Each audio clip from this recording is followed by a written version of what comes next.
ശസ്ത്രക്രിയക്കിടെ കോഴിക്കോട് സ്വദേശി ഹർഷനയുടെ വയറ്റിൽ കുടുങ്ങിയ കത്രിക കുടുങ്ങിയതുമായി ബന്ധപ്പെട്ട കേസിൽ 3 പ്രതികൾക്ക് ഇപ്പോൾ ജാമ്യം ലഭിക്കുകയാണ്. ഒന്നാം പ്രതി ഡോക്ടർ CK രമേശൻ, 3ഉം 4ഉം പ്രതികളായ M രഹ്ന, KG മഞ്ജു എന്നിവർക്കാണ് ജാമ്യം ലഭിച്ചിരിക്കുന്നത്.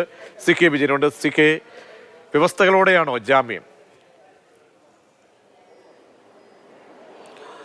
ഇത് യഥാർത്ഥത്തിൽ 2 വർഷം വരെ തടവ് കിട്ടാവുന്ന ശിക്ഷ മാത്രമേ ഉള്ളൂ. അതുകൊണ്ട് തന്നെ സ്റ്റേഷൻ ഇതിൽ ജാമ്യം നൽകുന്നതിന് പ്രത്യേകിച്ച് വേറെ വലിയ എതിർപ്പുകൾ ഉണ്ടായിട്ടില്ല. കാരണം അശ്രദ്ധമായ രീതിയിൽ, അതായത് മനുഷ്യന് അവരുടെ ആയുസ്സിനും ആരോഗ്യത്തിനുമൊക്കെ ഹാനികരമാകുന്ന രീതിയിൽ ഉപകരണങ്ങൾ ഉപയോഗിക്കുക അല്ലെങ്കിൽ പ്രവർത്തിപ്പിക്കുക എന്നുള്ളതാണ് ഈ വകുപ്പ് പ്രകാരമുള്ള കുറ്റം.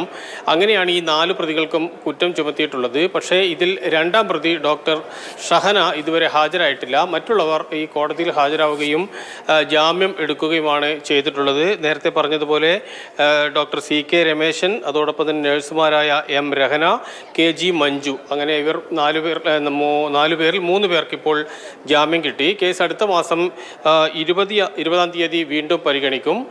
അന്ന് ഷഹനയ്ക്ക് അതിനു മുൻപ് തന്നെ ഹാജരാകണമെന്ന് ആവശ്യപ്പെട്ടുകൊണ്ടുള്ള സമൻസ് അയക്കാനും കോടതിയിൽ തീരുമാനമായിട്ടുണ്ട്. CK വിജയനാണ് വിവരങ്ങൾ നൽകിയത്. ഹർഷന കേസിൽ ഡോക്ടർമാർക്ക് ജാമ്യം ലഭിച്ചിരിക്കുന്നു. ഇടവേള.